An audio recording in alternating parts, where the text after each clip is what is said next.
Today we're going to talk about how to protect your computer from hackers.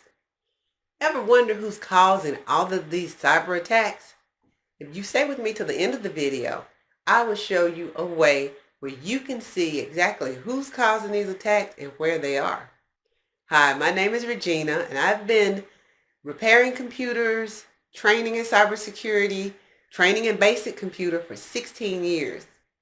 I've helped my clients protect their data, speed their computers up, and just keep everything running smooth so that they can be efficient with everything that they're doing on their computers. But I have noticed more people being hacked during this COVID-19, especially your computer, your social media. It seems like more is going on, and it's probably because more people are working from home. But I've noticed a lot more of that going on. If this is something you're interested in knowing more about, and that's how to protect your data, subscribe, ring the bell, and you'll be notified each time I upload a new video. Now let's get into this video. Protecting your information from cyber attacks is not just for big businesses anymore. A cyber attack is caused every 39 seconds. There are 300,000 new malwares created every day.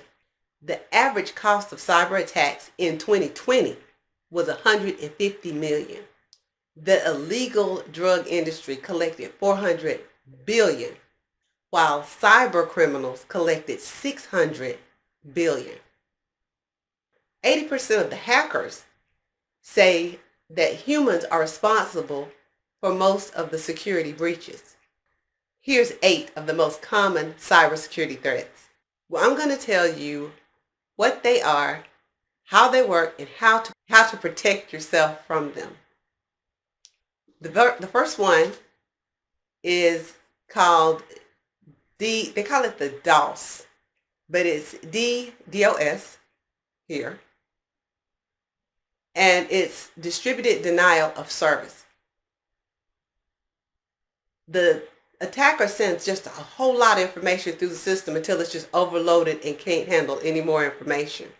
The attacker uses multiple computers to do the work, and sometimes your computer is one of the computers they're using, because these computers are actually hijacked, and you may not even know your computer has been hijacked to participate in this type of attack. The best way to protect your computer from these are regular updates and online security monitoring. These usually happen to larger companies, but like I said, sometimes your computer can be used in the activity as well. Number 2 is the drive-by download. I call it the DVD.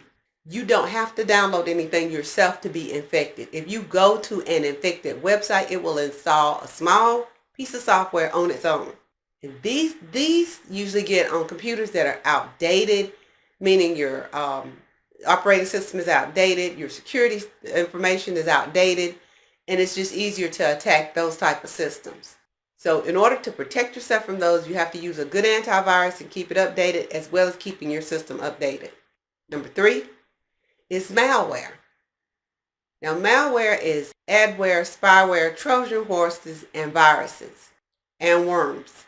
Now this group steals data and destroys your computer. And leave in the comments if you would like for me to do more videos that give you more detail on these different variants, because I can go deeper into them. If you all are interested, leave in the comments, let me know. But the best way to avoid these is just don't be downloading things that you don't feel safe about. Do not click on attachments from unknown senders. And the best way to protect your system from these is having a really good firewall. And all PCs as well as Macs, keep your security updated. Number 4 is mal-advertising, and in some people call it malvertising. This is advertising that affects businesses and individuals. These ads can be found on any site. They kind of look strange. They're not really lined up correctly on the website. They may be a little over, but they look like real ads. And then when you click on the ad, you go to the criminal's website, and then they're able to infect your computer with malware. And the best way to control these is regular software updates, keeping your browser updated and clean, and using an ad blocker. and then common sense. Because if it doesn't look right, don't click on it. The next one, number 5, is the man in the middle, MIM. Now, the man in the middle may be pretending to be your bank. So you're talking to your bank, or who you think is your bank. You talk to the man in the middle. The man in the middle is talking to the bank's talking to the man in the middle, and he's sitting there collecting information from you and from the bank. So he's right there in the middle taking all your information. Now, these come from your Wi-Fi and not having encrypted passwords on your Wi-Fi. And he likes to get in the websites that they have the security, or he's like to try to get in the HTTPS website. When you see the S, the HTTPS, I'll show it here. That S stands for security. If there's no S on that site, do not go in those sites that do not have an S on them, because they are infected. And usually a good antivirus will let you know when you click on a site that is not secure. Now, you can also, to protect yourself from these, use a VPN. Now, I don't know, I haven't done a lot of research on VPNs because I talk to a lot of home users and people that are using their computers for, basic stuff. So, or you can use a VPN, which is a virtual private network. That way you're protected when you're online, and most people enjoy using these because it keeps them safe when they're online. If you want to know more about those, leave that in the comments. Say, hey, tell me more about the VPN, and I'll do some videos on that. Number 6 is your password. And these attacks they call them password attackers or keyloggers. Now, a password attacker is somebody that uses a piece of software that figures out your password. And there are a lot of people use common things for passwords, and that's a big mistake. Because the first thing a person's going to try is either a common word, or they're going to try the name of your pet, or the name of your child, or something that you would use if they know you that well.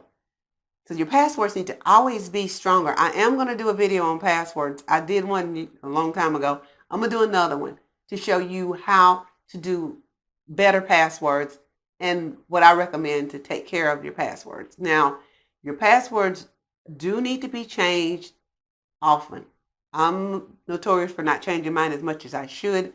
But if you change your password, quite a bit, like at least every 6 months or so, then your passwords will be more secure for your data. But remember to write them down. And I'll talk about that in the password video when I do my updated version of that video.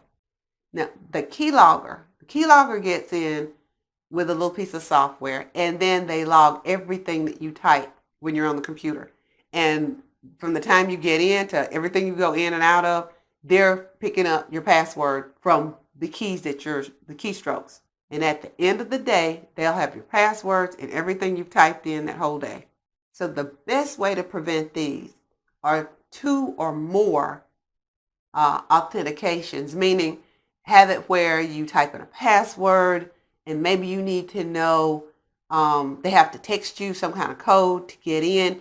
That helps if somebody's trying to break into your, say your Facebook page. If they can't get past both authentications, then they can't get in. And you want to have as many authentications as you can get on the things that you don't want people in.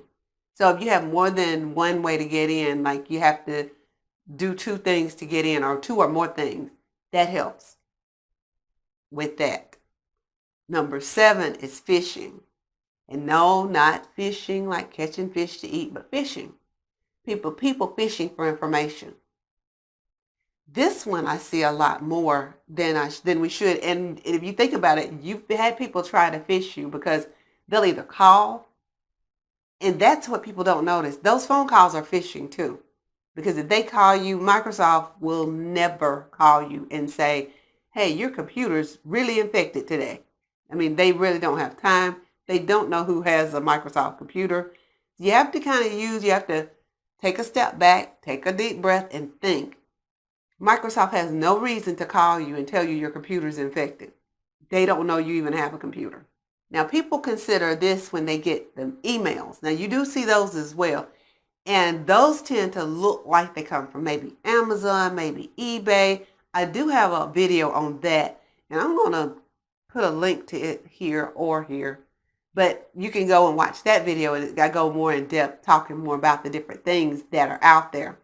But they'll send you an email, tell you, dear customer, dear wonderful customer, I need you to click on this link and your something's about to expire, or call this number. And that's phishing, because they're trying to see if it's a good email, because if you answer them back, they know it's a good email. If you talk to them, they know it's you, and then they'll start to ask you questions that only you would know. Trust me, if Amazon or eBay or any of them that you have an account with, and a lot of times you don't even have an account with them, but if you have an account with them, they know your name. So they're going to call you by name. They may call you by your first and last name, or just your last name, Mr. whatever, Mrs. whatever, but they know your name. So if they call you dear customer, dear wonderful customer, that's not them. And the way you notice those, you'll notice the way they address you. I mark those as spam in my email, and there is a place in your email to mark the spam.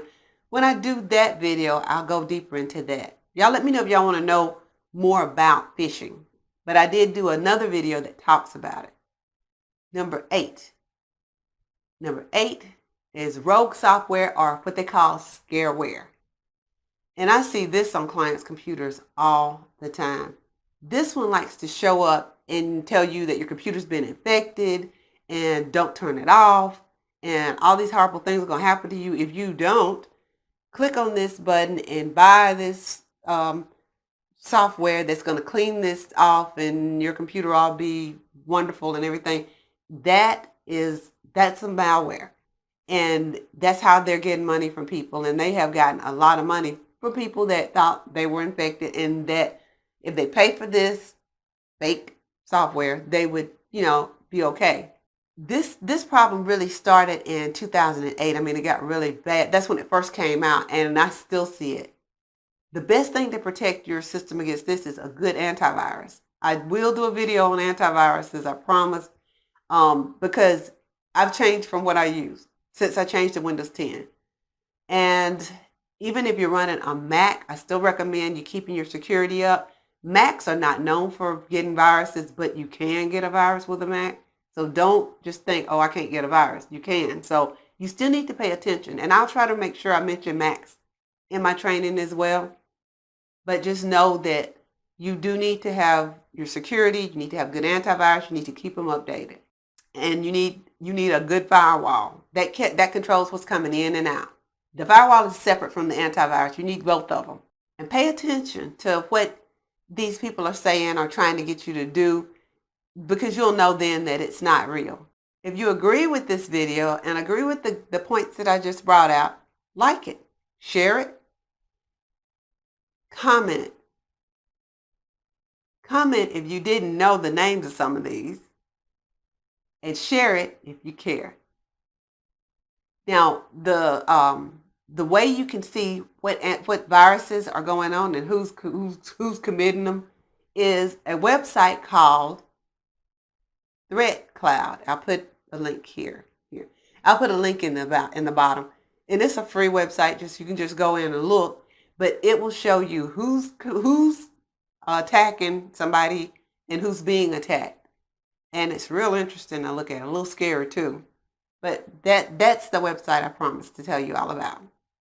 Now, if you are new to using your computer and you're not really sure how to set up these things to make sure you're being safe, I'd love to work with you on this.